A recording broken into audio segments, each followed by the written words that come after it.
नमस्कार। तो सबाई केमन आছেন? आशा करी अनेक अनेक भालो आছেন। আজকে আবার বহুদিন পর মা আর আমি দুজন মিলে চলে যাচ্ছি একটু পুজো দিতে।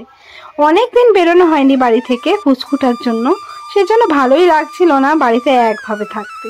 আজ অনেকটা দিন পর একটা সুন্দর এই সকালবেলায় আমরা বেরিয়ে পড়েছিলাম মায়ের মন্দিরে যাব বলে। আপনারা তো জানেন আমরা যেখানেই যাই না কেন মন্দিরগুলোতে যেতে বেশিই পছন্দ করি। আসলে ঠাকুর দর্শন করার মতো শান্তি আর কোথাও নেই। মন্দিরে গেলে না আপনার সব দুঃখ কষ্ট যেন কোথায় চলে যায়। আর এই রাস্তাটা এত সুন্দর, এই রাস্তা দিয়ে যেতে খুবই ভালো লাগে।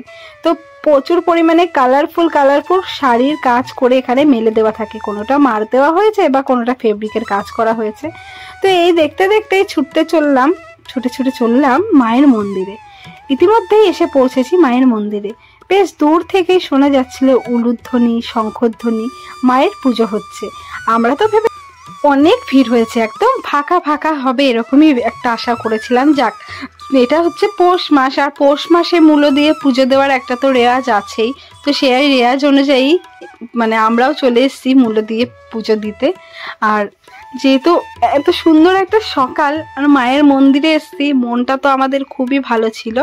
তো এই যে আমরা যা যা নিয়ে এসেছি এই বাস্কেটটা করেই এনেছি, সেই সব কিছু মা একে একে বের করে নিচ্ছে ঠাকুরের কাছে দেবে বলে।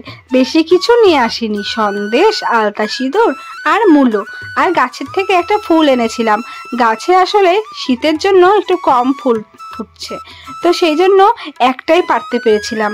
আর গাছটা অনেক বড় হয়ে যাওয়াতে হাতে আর নাগাল পাই না, আর ডাল ধরে টানলে সে ডালগুলো মটমট করে ভেঙে যায়। তাই একটা ফুলই পেয়েছি মায়ের জন্য, ওই একটা ফুলই আমি খুব সুন্দর করে নিয়ে এসেছি। ওখানে হচ্ছিল মায়ের ভোগ রান্নাটাও আপনাদের দেখিয়ে দিলাম। আর এই হচ্ছে আমার মা। তো খুবই ভালো লাগছে মায়ের মুখটা দেখতে। মায়ের মোটকের কিছু পালক দেখলাম এবার ঝরে গেছে। আর এই যে ফুল এনেছি বললাম না, সেটা তো বাস্কেটে রয়েই গেছিল, দেওয়া হয়নি, তাই আবার আমি নিয়ে গিয়ে দিয়ে আসলাম। আর এখন মা ধূপ ধরিয়ে নিচ্ছে। বাইরে থেকেই ধূপ মাকে দেখাবো এবং বাইরে ধূপ দেওয়ার জায়গা আছে, সেখানে ধূপ দিয়ে দেবো। তো আগে মা চলে গেল ধূপ দেখাতে, মা আসবে আমি যাব, কারণ এখানে আমাদের অনেকগুলো জিনিস রয়েছে আর মন্দিরে এত ভিড় রেখে যাওয়া ঠিক হবে না। যেহেতু মন্দিরে বারবার করে লেখা রয়েছে নিজের জিনিস কিন্তু সাবধানে রাখবেন। তো মন্দির তো কি হয়েছে, মানুষ কিন্তু অসৎ কাজ করতে কোনো জায়গা দেখে না। তো মা আসার পর আমিও চলে গেছিলাম, একটুখানি ধূপ দেখিয়ে নিলাম মাকে, তারপরে ধূপটা বাইরে দিয়ে দেব। আর আমার এই শাড়িটা কিন্তু খুবই সফট। শাড়িটা কেমন লাগছে কিন্তু অবশ্যই জানাবেন। এই